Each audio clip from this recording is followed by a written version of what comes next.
el Mageus Maleficarum, el martillo de las brujas, el manual que en el año 1486, bajo la autoridad de la bula papal Summis Desiderantes Affectivus del Papa Inocencio VIII, instruyó a los inquisidores de toda Europa sobre cómo identificar a los agentes del demonio en forma humana.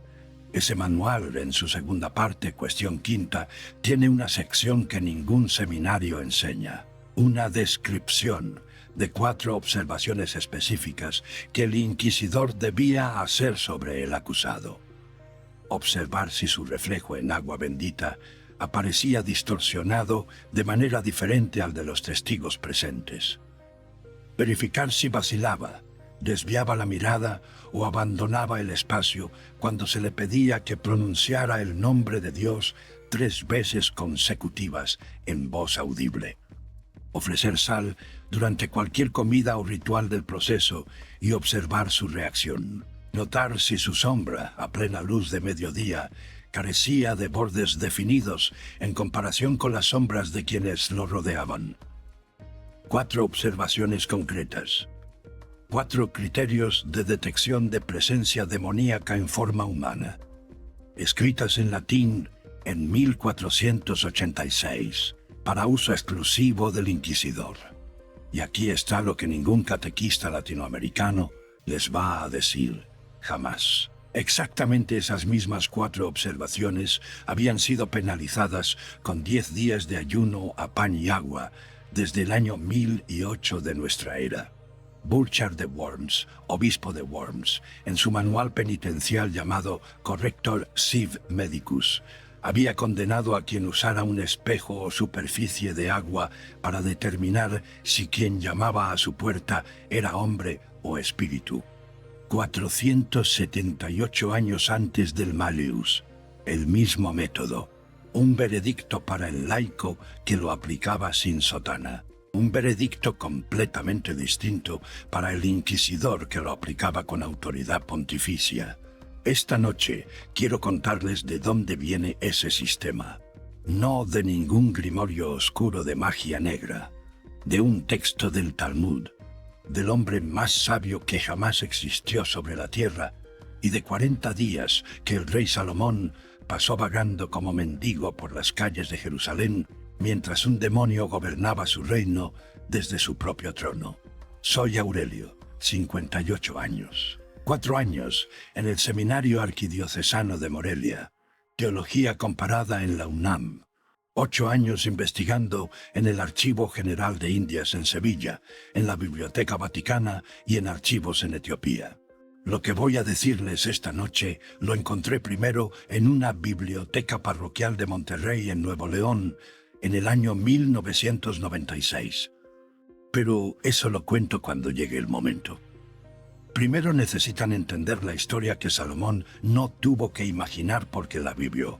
El Talmud babilónico, Tratado Gittin, folios 68 lado A y lado B, uno de los textos rabínicos más documentados y más estudiados que existe, compilado hace más de 1500 años, con nombres propios, con tiempos exactos, con consecuencias documentadas, y lo que contiene sobre Asmodeo y el trono de Salomón es el fundamento de todo lo que voy a contarles esta noche. Asmodeo, en hebreo antiguo, Ashmedai, el más poderoso de los demonios en la cosmología talmúdica, el mismo que Salomón había sometido con el anillo para que asistiera en la construcción del templo de Jerusalén, y el mismo que esperó pacientemente el único instante en que Salomón no llevaba el anillo. El Talmud Gittin describe el evento con la misma precisión con que documenta un fallo legal o un testimonio ante el Sanedrín. Asmodeo esperó ese instante. Cuando llegó, le arrebató el anillo. Y en el momento exacto en que el anillo pasó de la mano de Salomón a la mano del demonio, algo ocurrió en la corte entera de Israel que el texto describe con una sola frase que no he podido olvidar desde la primera vez que la leí. Nadie en el palacio lo reconoció, no sus ministros, no sus escribas, no sus esposas, no sus hijos. Asmodeo sentado en el trono de Salomón. Asmodeo con su corona. Asmodeo firmando sus edictos y gobernando Israel. 40 días exactos. El texto dice 40 días, y en ninguno de esos 40 días nadie en la corte más sofisticada del mundo antiguo detectó que el hombre más sabio que jamás existió había sido reemplazado. Piensen en eso un momento. El rey Salomón, el mismo que recibió la visita de la reina de Saba, el mismo que construyó el templo más glorioso de la historia de Israel, el hombre cuya fama había llegado a todos los reinos de la tierra, 40 días como mendigo en las calles de Jerusalén, empujado por los guardias del palacio que él mismo había construido, sin que nadie lo reconociera, porque la diferencia entre el rey y el impostor no estaba en la apariencia. Estaba en 4 señales concretas que nadie en la corte sabía buscar. Y que Salomón, cuando recuperó su trono, se encargó de documentar para que nunca más nadie que quisiera saberlo tuviera que aprenderlo de la manera en que él lo había aprendido. Pero el Talmud Gittin no termina con la recuperación del trono. Y esto es lo que nunca se enseña junto a la historia del demonio en el trono. Al final de esos 40 días, Asmodeo fue expuesto. No por revelación divina dramática, no por un acto de poder espiritual espectacular, por observación, por alguien que finalmente notó 3 anomalías concretas. El Talmud las documenta con la misma precisión con que documentó todo lo anterior. La primera anomalía fue olfativa. Asmodeo sudaba diferente. Cuando su cuerpo producía calor, el olor era sulfuroso, débil, casi imperceptible para quien no sabía qué buscar, pero específico, inconfundible para alguien que ya lo había registrado una vez. La segunda anomalía era en el suelo.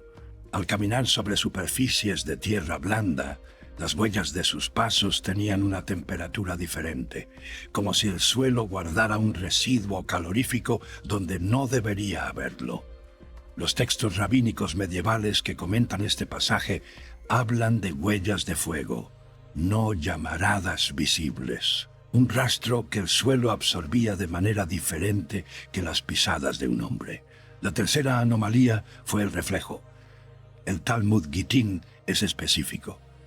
El reflejo de Asmodeo en el río Jordán era borroso, no diferente en forma, no ausente, borroso, con bordes difusos, como si el agua no pudiera resolver su imagen con la misma nitidez que resolvía la imagen de un hombre. Estas 3 señales lo expusieron, no de golpe, con tiempo, con observación, con alguien que sabía exactamente qué diferencia buscar. Y Salomón, cuando recuperó su trono, construyó a partir de esas 3 señales el sistema que el Papa Gelasio I, hacia el año 496 de nuestra era, intentó eliminar del alcance del pueblo para siempre. El Talmud Berakot, Tratado Berakot, folio 6, lado A, uno de los textos rabínicos más estudiados en el mundo judío. Y en ese folio hay una declaración que ningún sacerdote latinoamericano citó jamás en ningún sermón dominical. Dice esto: los Shedim existen entre nosotros en la forma de personas. Los reconocerás por 3 señales. Su sombra no tiene bordes definidos al mediodía. Su reflejo en agua en movimiento es borroso. No pueden pronunciar el nombre 3 veces seguidas sin detenerse.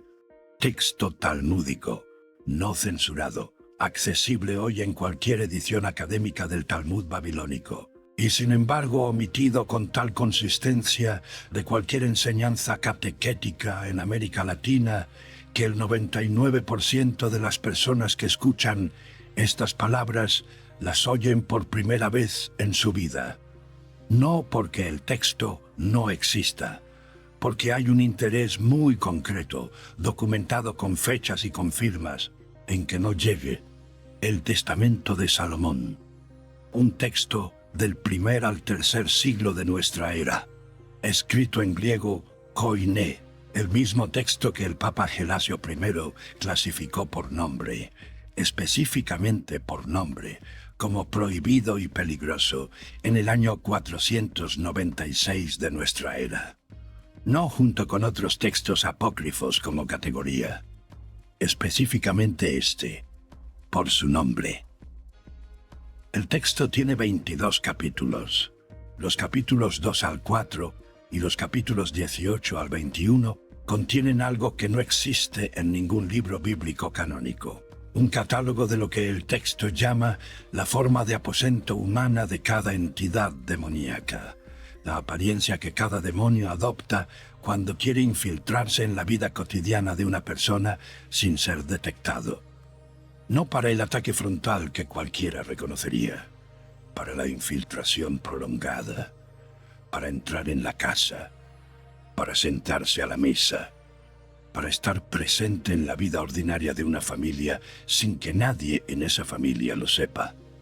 Salomón cataloga cómo se mueven cada uno de ellos, cómo reaccionan ante el nombre divino, cómo responden a la sal, cómo se comportan cuando se los fuerza a cruzar agua en movimiento.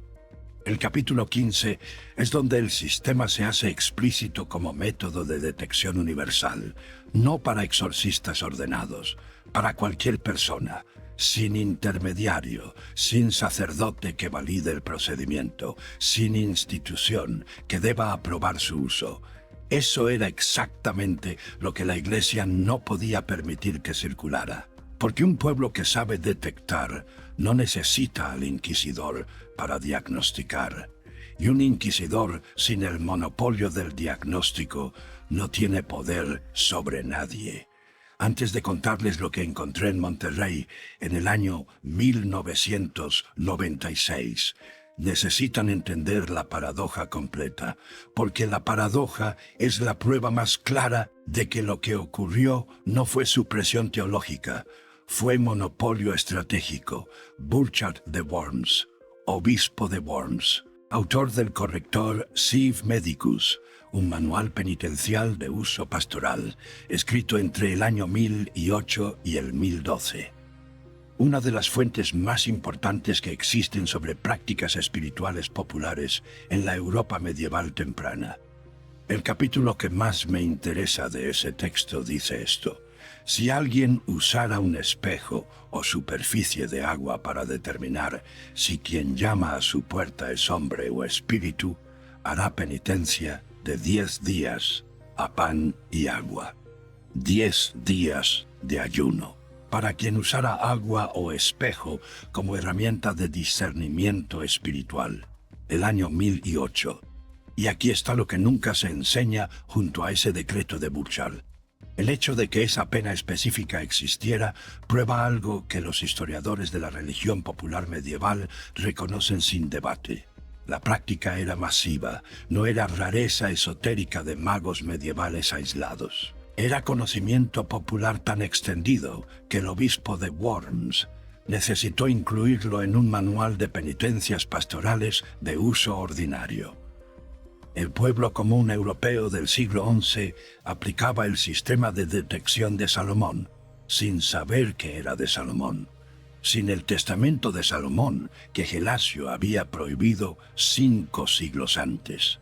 Lo habían aprendido de la misma manera que aprendían todo lo que la institución no quería que aprendieran, de persona a persona, de generación a generación, sin libro, sin texto que confiscar. Solo la memoria de los que sabían qué señales buscar. Eso era lo que Burchard intentaba eliminar con 10 días de ayuno. Un sistema tan arraigado en la comunidad que había sobrevivido 5 siglos después de que se prohibiera el texto que lo describía por primera vez. Y ahora el Malleus Maleficarum, 1486, 478 años después de Burchard. Heinrich Kramer, dominico, inquisidor papal. La bula de Inocencio VIII lo había autorizado a actuar como inquisidor en los territorios germanoparlantes del imperio. La segunda parte del Malleus, cuestión quinta, instruye al inquisidor sobre los signos de posesión demoníaca en el acusado.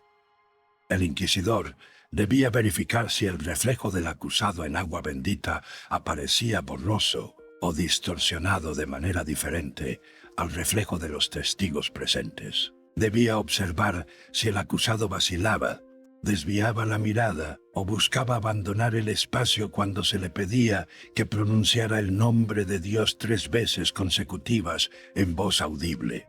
Debía ofrecer sal durante el proceso y notar si el acusado la rechazaba, la evitaba o se distraía antes de tocarla. Debía observar la sombra del acusado a plena luz de mediodía y verificar si carecía de los bordes definidos que tenían las sombras de los demás presentes. 4 criterios, los mismos 4 del sistema que el Talmud Berakot 6, lado A, había documentado. Los mismos 4 que habían expuesto a Asmodeo en el río Jordán. Los mismos 4 que Burchard había penalizado con 10 días de ayuno en el año 1008. El mismo origen talmúdico, la misma fuente salomónica, la diferencia era una sola. En el año 1008, la persona que aplicaba ese método en su comunidad era condenada a 10 días a pan y agua. En el año 1486, ese mismo método era la herramienta oficial del inquisidor. Sagrado cuando lo aplicaba el hombre con sotana, criminal cuando lo aplicaba el pueblo sin ella. Esto no es teoría conspirativa. Está documentado en textos firmados con fechas verificables. El monopolio del diagnóstico no fue teológico, fue político, fue económico. La comunidad que podía diagnosticar la presencia demoníaca por sí misma no necesitaba al inquisidor para eso. Y el inquisidor, sin el monopolio del diagnóstico, no tenía jurisdicción sobre bienes, sobre familia, sobre vida. Ahora les cuento lo que ocurrió en Monterrey. El año es 1996. Tengo 28 años. Es mi primer año fuera del Seminario Arquidiocesano de Morelia.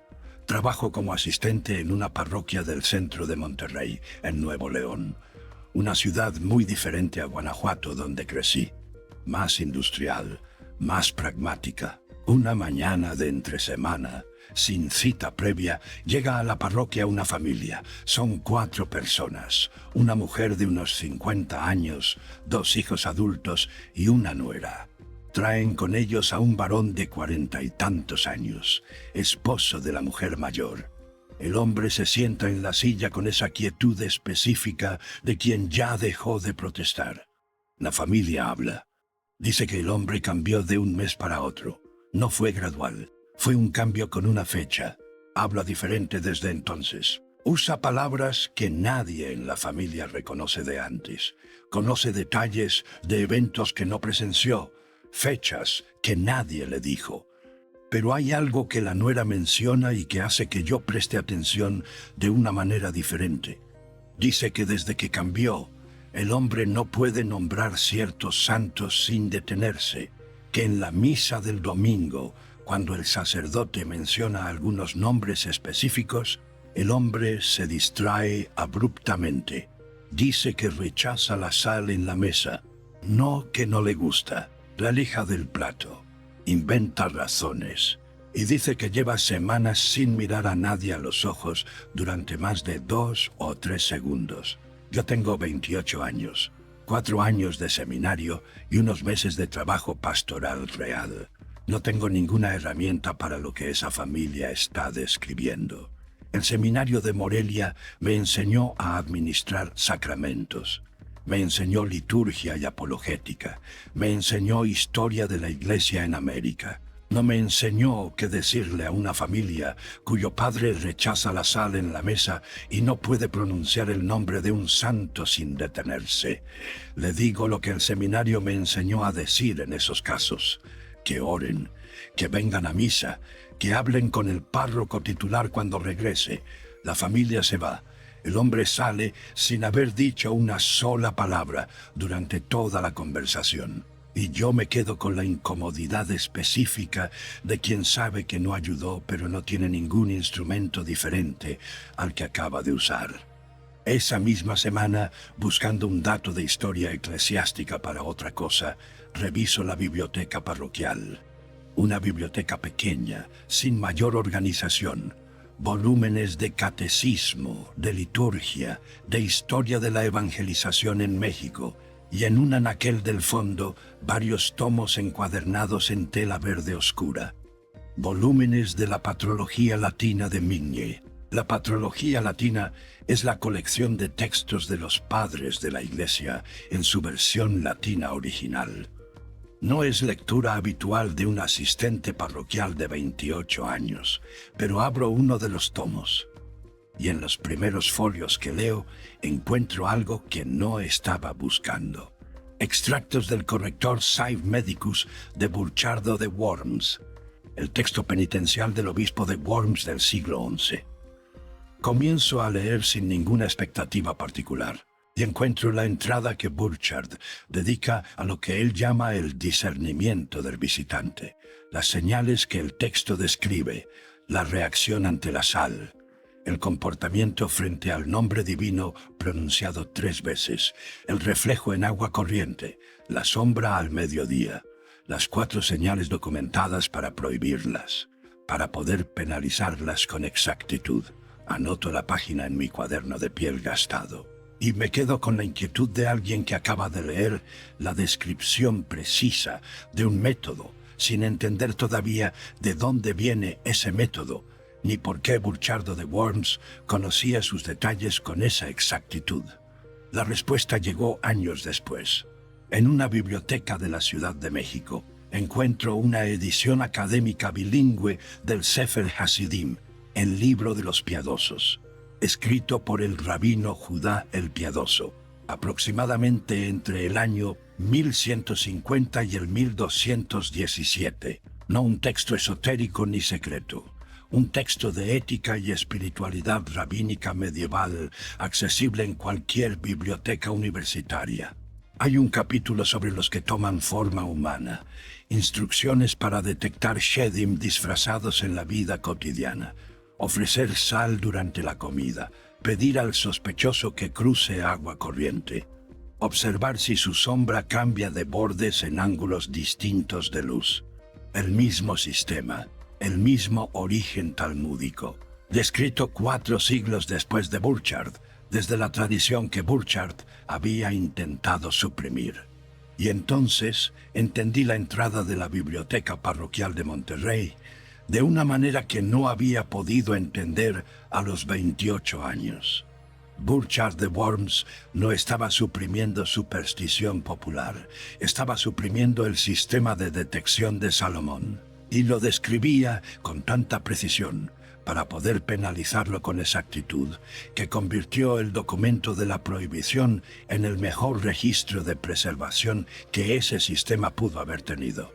La Iglesia tuvo que describir con exactitud lo que quería eliminar, y al describirlo, lo preservó, en sus propios archivos, en sus propios manuales penitenciales, en los anaqueles de una biblioteca parroquial de Monterrey, en Nuevo León. La prohibición como mapa. Eso es lo que fue siempre. Y ahora quiero mostrarles cómo funciona el sistema. No como lista de pasos, como los textos lo describen, porque entender por qué funciona cada señal es lo que hace la diferencia entre aplicarlo y simplemente memorizarlo. El Levítico, capítulo 2, versículo 13, establece algo que la catequesis siempre enseñó como norma ritual del templo, sin mencionar su implicación más directa. Todo presente de grano lo sazonarás con sal. La sal como Brit Hamelah, el pacto eterno, el testamento de Salomón, capítulo 15, y el Sefer Hasidim, en el capítulo sobre los que toman forma humana. Documentan el mismo fenómeno con terminología diferente, pero idéntica precisión. Un demonio en forma humana no puede sostener la interacción normal con la sal sin revelar algo. La rechaza, la aleja del plato. Se distrae antes de tocarla, no de manera teatral ni obvia, con pequeños desvíos. cambios de tema en el momento exacto en que la sal se ofrece. Razones inventadas para no usarla. Un comportamiento específico y repetible que alguien que sabe qué buscar reconoce y que alguien que no sabe qué buscar registra como una rareza menor sin darle nombre. El Talmud Berajot 6, lado A, añade al sistema la señal del agua en movimiento, y el Talmud Gittin, en el relato de la exposición de Asmodeo, confirma el detalle técnico que el sistema salomónico siempre especificó. El agua en movimiento, no estancada. En el agua estancada el disfraz se sostiene mejor, porque la superficie quieta no produce la misma distorsión óptica que el flujo del agua corriente. Por eso Salomón, que había visto el propio reflejo de Asmodeo en el río Jordán, especificó agua corriente. Un río, un arroyo, agua vertida con movimiento. El reflejo de una entidad demoníaca disfrazada en ese tipo de superficie presenta una borrosidad específica que no corresponde al ángulo de luz ni a la velocidad del agua. No es una diferencia espectacular, es la diferencia entre una imagen que el agua puede resolver con nitidez y una imagen que el agua no puede resolver con la misma nitidez. Sutil, forense. El tipo de diferencia que se ve cuando se sabe qué buscar. El sistema continúa con el criterio que el Malleus Maleficarum tomó sin citarlo del Testamento de Salomón, capítulo 15. Pronunciar en voz audible el nombre divino 3 veces consecutivas en presencia del sospechoso, no en silencio, audible. Y el texto es específico sobre el detalle que muchas personas que conocen este sistema olvidan. 3 veces, sin pausa entre la segunda y la tercera invocación. El Testamento de Salomón y el Talmud Berajot documentan la misma constancia observable. Ningún demonio que esté manteniendo una forma humana puede sostenerla ante la triple invocación audible del nombre sin al menos una de 3 respuestas que el texto describe con precisión. Vacilación visible, desvío abrupto de la conversación hacia otro tema, abandono del espacio con alguna razón inventada. El mecanismo que los textos talmúdicos sugieren es que la forma humana que sostiene el demonio requiere una concentración activa que la triple invocación del nombre interrumpe.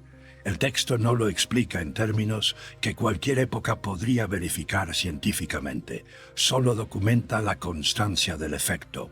Y el Malleus Maleficarum, en su segunda parte, cuestión quinta, utilizó exactamente este criterio como uno de sus 4 instrumentos de diagnóstico oficial. El inquisidor pedía al acusado que pronunciara el nombre de Dios 3 veces consecutivas y observaba si vacilaba.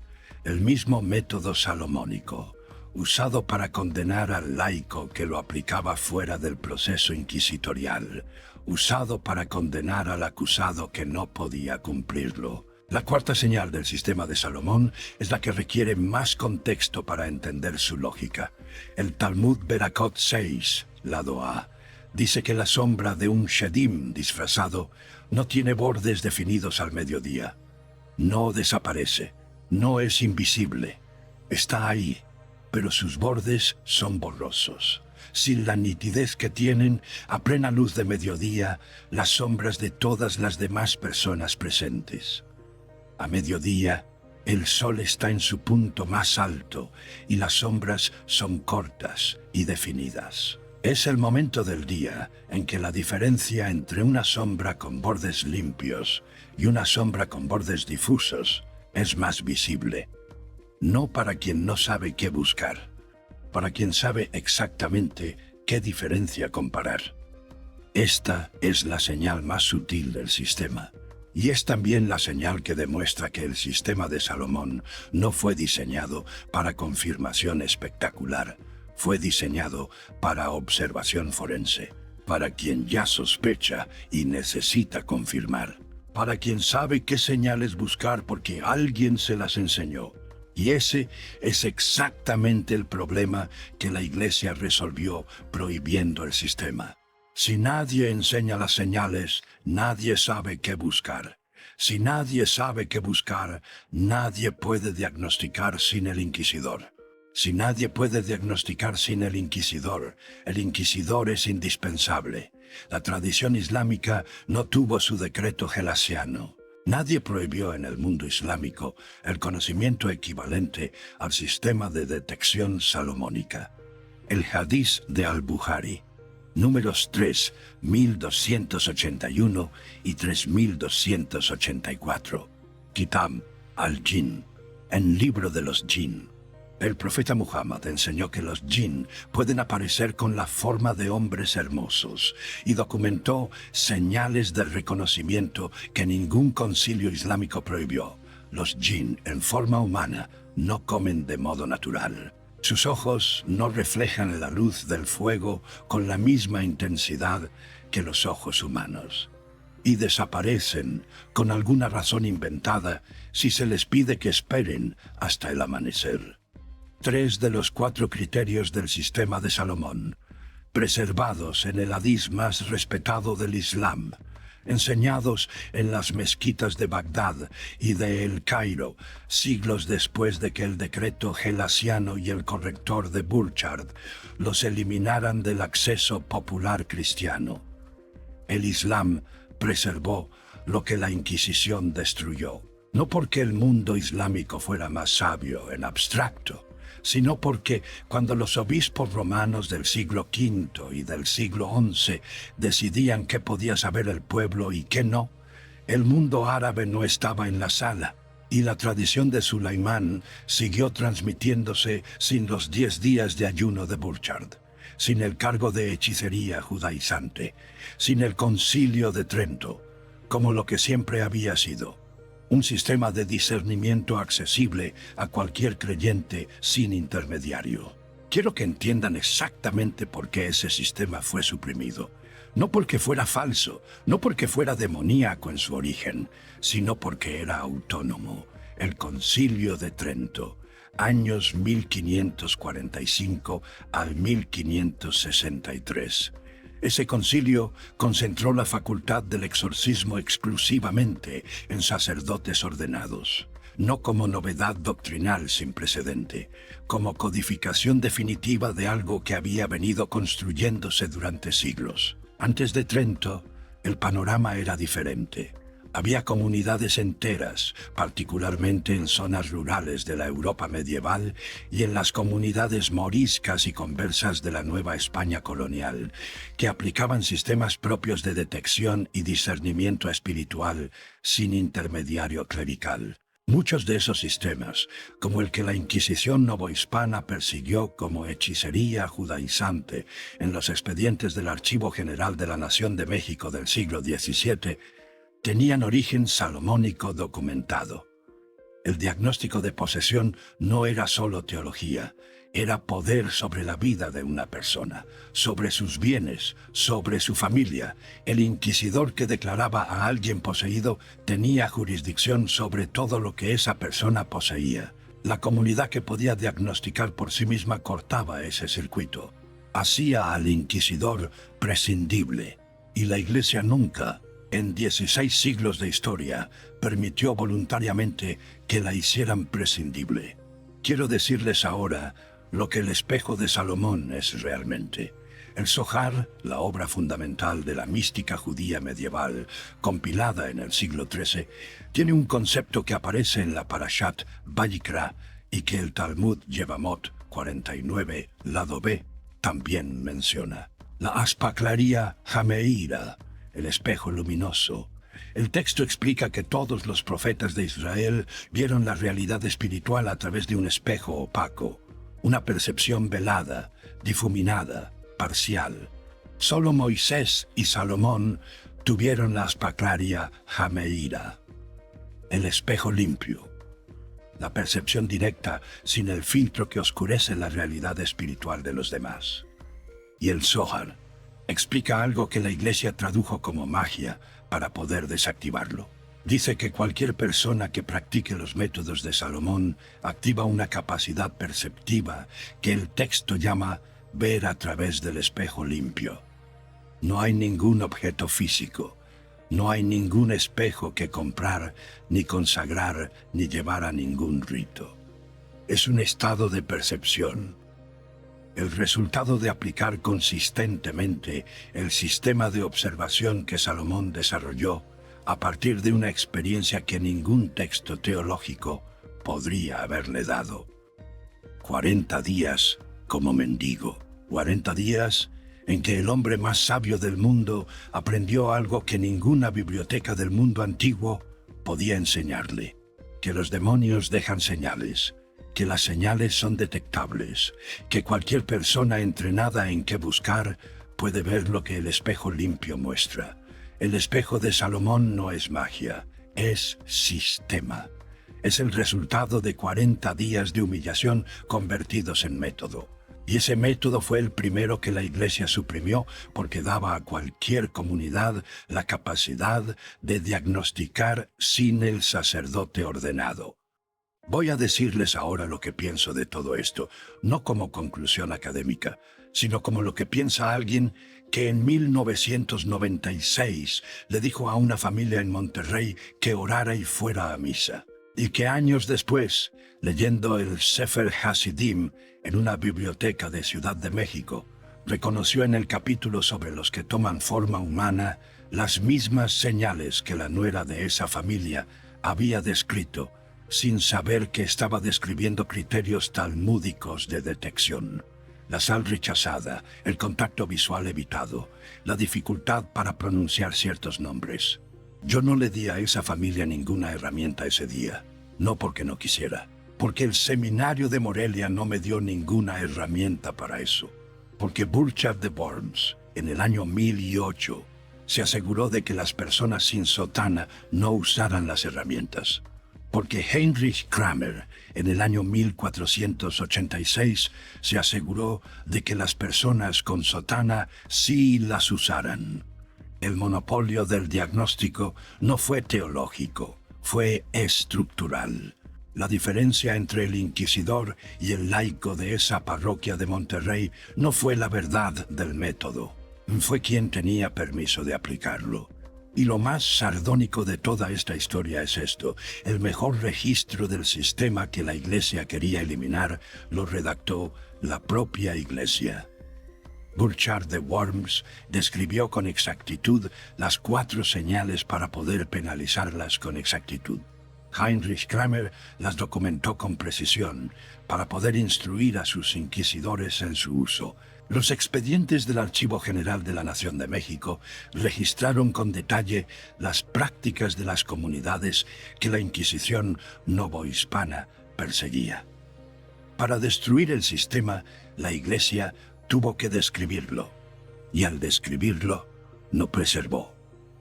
En sus propios archivos, en sus propios manuales, en los anaqueles de una biblioteca parroquial de Monterrey, en Nuevo León, donde yo lo encontré en el año 1996, en los extractos del corrector de Burchardo, en la entrada que prohibía usar agua o espejo para distinguir si quien llama a la puerta es hombre o espíritu. La prohibición como mapa. Eso es lo que fue siempre.